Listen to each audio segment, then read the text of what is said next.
Amir bakka tokkotti hidhamanii moo akkamidha waansa Sayidoon hiisise. Sayidoon qabsiise. Sumayyaan eeggadda okadhu na diddee kunoo qacam mujijji qacam jedhu sun eessa jira jooko. Ay Sumayyaa hima didduu du'a hin didduu jedhanii amma Sayidoon illee nama ta'e onnee godhatee. Kanaan dura seeraan gaafadhunnaan didee ani kasasu Sumayyaadhe ijoollee koo maaliin jedhe amma dirqamni itti dhufnaan jechuudha. Sumayyaan keessanii Qilintoo seenteerte jechuudha. Koottaa warri boosan maarrabii bitadhaati sooftii bitadhaa koottaa. Warri dhiira Oromoo haqqii dubartii nyaataa eedhan eeggadda. Maaltu dhiira Oromoo fi Sumayyaa walitti fidee si jammar komantii akkasii argaan ture gaafa Sayidoonii humaana biraa hin qabdu jedhe sana. Sumayyaan humaana biraa hin qabdu qabeenyi isheen biraa qabdu immoo dhumeera halumaa gaddeemutti dhume gaafa inni jedhu dhiira Oromoo haqqii dubartiitu samaraache jedhan. Dhiira Oromoo fi Sumayyaa maaltu walitti fide? Dhiirri Oromoo kan biraa Sumayyaa fi Sayidoo gidduu kan jiru kan biraa. Waan wal fakkaatu malee waan waliif fakkaanne walitti fidan jechuudha. Kanaafuu Sumayyaan keessanii shirooshii nyaattee jirti jechuudha. Amma gaa Sumayyaa baga gammaddee kabajan jaallattu ati ulfinan jaallattu isgoo abeet jedhee Sayidoon si kadhataa yeroo bahee nageenyu waan ijoollee koo natti agarsiisee nan diddee. Amiir itti gaafa darbe immoo maraattee dhaqeen hidhamaa ani jaartolii isaa lamaanis hin dhiisu jaartolii Sayidoo lamaan anis dhaqeen hidhamaa Amiir biraa hin hafu jaartolii Sayidoo kanallee waa godheen dhaqee hidhamaa kan jette baga milkooftee baga hiisii milkaa'in jedhe Sumayyaa baga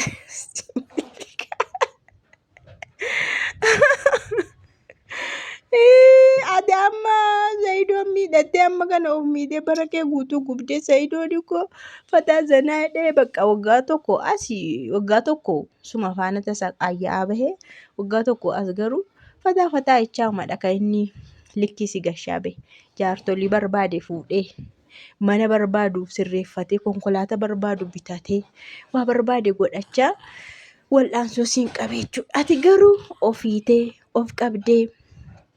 Ijoollee kee of ukkaamsitee qilleensa of dhowwattee dhokattee jiraattee waan hundumaa kana of dhorkitee of dhoskiteetu amma kunoo macarrashaan kee qilinxoonnaa ta'u nama azansiista jechuudha. Baay'ee nama gaddisiista. Sayidoon immoo bakka ijoollee isaa mirga kabachiise malee Sumayyaa hidhee miti. Ijoolleen isaa mirga abbummaa akka argatan karaa kanaatiin argatee jira jechuudha. Gaafa isheen hidhamtu balleessaan ishii maanni kan ishee hiisise maalidha seetan isheen amma niitii namaa taate qalabatii godhatte wanjala hojjette jechuudha. Irsarratti irsa darrabdee jedhama kun.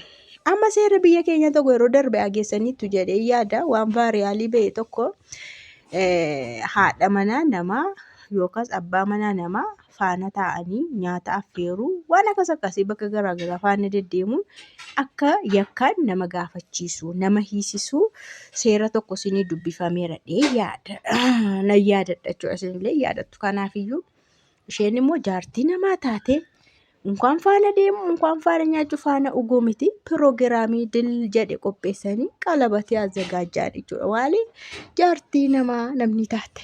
Isheen amma yaadaan adda baaneerraa itti garuu waraqataan immoo jira itti eeggadda kana. Waraqatumaan xumuruudha malee yaadaan ikoonuni qaata adda baanee jette.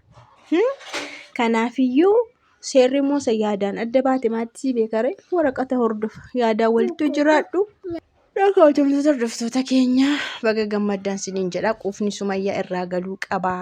Xinnoo ishee asha'amuu qabdi arguu qabdi irraa galuu didee isheen amma ijoollee hacuuccaa isheen hacuuccee ijoollee oskitee ijoollee abbaa dhowwitee abbaa kan hin qabne gootee mirga ijoollee dhiibdee tokko mirga ijoollee dhiibuudhaan lammata immoo irratti heerumuudhaan yakka lama hojjettee jirti jechuudha. dhaqxee amiirshii isa jaallattu isa maraattee fi katee bal goote gaafa sana bira haa ciistu. Garuu rakkinni isaa maa inni dhiiraaf dubartii bakka tokko ni dhaban egaa. Oo dubbiin bade kaa dhiiraaf dubartiin bakka tokkollee ni dhamanii walirree arganii. Sumayyaanis laga gama Amiir keessa laga gama ciisee harkee miilli hudduun ashagamaadha. Akkatti wal suusa jechuudha yaadaan wal hawwachuudha. Ani makkataa ishiiti, ani gaashaa ishiiti, ani xoorii ishiiti kan jedhe kun achi ciisee xooramaa jira jechuudha. Amiiris xoorateenyaan xoorataa ba'ee xooramaa jira jechuudha. Sa'idoon likkii gashi hunda shiu nama likkiin galuu qabu hundallee likkii gashi nama hidhamuu qabu hundallee hiisisi. Mucattii ishee maqaan ishee Gadiyaad jedhan sanallee hidhamuu qabdi isheen. Isheen gurbattiin garuu waggaa 18 taateetti. Hidhamuu qabdi 8 iyyuu haa taatu hidhamuu qabdi. Gadiyaadiinis ishee tafee Gadiyaadii itti dabalii warri kaanillee maan jedhanii amalli isaanii maan jedhanii warri kaan manatti isiin daffarree kan laphee dhadhaachaa ture Amiir kanaa fi Gadiyaadiidha. Amma Gadiyaadii itti dabalii isheen kaan immoo faasirreessitu si jala jecha tokko kan dubbanne warra kaaniif nunuu jirra. Warra kaaniif nunuu daaraa itti deebisna jechuudha. Fuula isaaniirraan asii gadi daaraa gadi itti deebisna. Tabbiittoo innaa warri gammaddan baga gammaddanii warri boossanis baga boossanii warri azzantanis baga azzantanii jabaadhaan siniin jedha. Koottaa warri mirga wabii taataniifis warri waasiidhaan baasisuu barbaadanis koottaa. Egaa mandara keenyatti ililtaa gammachuu ta'a. Sa'idoo waggaa meeqa qoraasamee barana guyyuma tokko Sumayyaan guyyaama tokko hidhamte.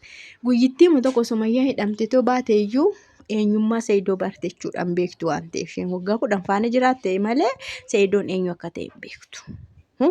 Sa'idoon eenyu akka ta'e aangoonsaa namummaansaa eenyu akka ta'e ciminnisaa beekumsisaa eenyu akka ta'e hin beektu isheen. Nuni akkanumatti isa laallee warri barree ciminasaa beekumsasaa gara laafummaasaa garraamummaasaa nun akkanuma viidiyoo malaallee malee qani tokko shaayii nuun hin jenne qani tokko haayis nuun hin jenne nu barre.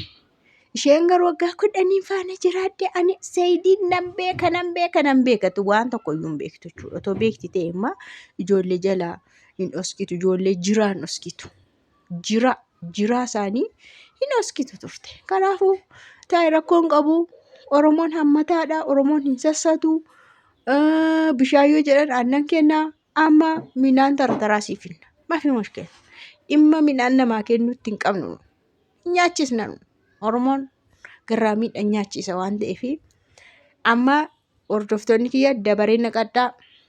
Har'a galgala kana namni geessitan gizeetti aanus namni geessitan tartiiban sinii gashaa koottaatii oddoo siin kanaan dura wal argaa turre buna dhugaa turre akaayii nyaachaa turre sanatti dafaa wal gahaatii eenyu akka taane akka isaan nu bartuuf eenyu akka taane akka nu bartuuf misaa ciree minaamin itti guurrachuudha. Dhageessanii mitiira walii galleerra jedhee yaada.